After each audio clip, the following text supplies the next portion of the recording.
Hello everyone, मैं सोफियान कुरैशी आप सभी लोगों का स्वागत करता हूं इस YouTube channel the simple science में। आज हम लोग Newton's third law of motion यानी गति के तीसरे नियम के बारे में पढ़ेंगे। Newton's third law of motion के लिए आपको दो चीज़ मालूम होना बहुत ज़रूरी है। एक है एक्शन फोर्स और दूसरा है रिएक्शन फोर्स। जब कोई एक ऑब्जेक्ट दूसरे ऑब्जेक्ट के ऊपर एक फोर्स लगाता है तो दूसरा ऑब्जेक्ट भी पहले ऑब्जेक्ट के ऊपर उतना ही फोर्स लगाएगा।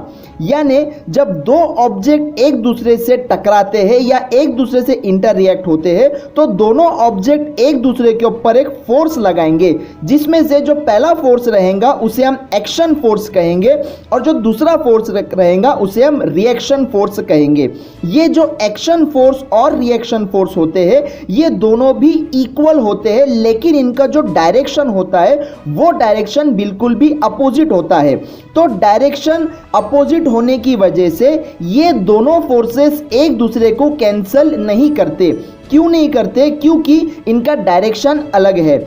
आइए Newton's third law of motion के कुछ और एग्जांपल्स देख के समझते हैं। अगर कोई बुलेट हम गन से फायर करते हैं तो क्या होता है, गन बुलेट के ऊपर एक फोर्स लगाता है जिसकी वजह से बुलेट एक वेलोसिटी से आगे बढ़ने लगती है। लेकिन न्यूटन के थर्ड लॉ के हिसाब से अगर गन बुलेट के ऊपर फोर्स लगाती है तो बुलेट भी गन के ऊपर फोर्स लगाना चाहिए। लेकिन बुलेट की फोर्स की वजह से गन पीछे नहीं जाती। क्यों नहीं जाती? क्योंकि गन का जो मास है, गन का जो वजन है वो काफ़ी ज़्यादा है। तो वजन ज़्यादा होने की वजह से उसमें हमें एक्सीलरेशन दिखाई नहीं देता। अब जो वर्किंग ऑफ रॉकेट होता है वो भी न्यूटन के थर्ड लॉ के ऊपर बेस्ड है। यानी कि जब रॉकेट आसमान में ऊपर बढ़ने लगेगा तो रॉकेट ऊपर क्यों बढ़ता, वो भी एक्शन फोर्स और रिएक्शन फोर्स की वजह से ही बढ़ने लगता।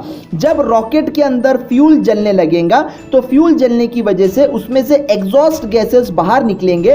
वो एग्जॉस्ट गैसेस एक एक्शन फोर्स करेंगे जिसकी वजह से रॉकेट को एक रिएक्शन फोर्स मिलेगा और वो ऊपर बढ़ने लगेगा। उसी तरीके से जब हम कोई बॉल को बैट से मारेंगे या हिट करेंगे तो वो बॉल एक फोर्स एक्सपीरियंस करेगा और आगे बढ़ने लगेगा।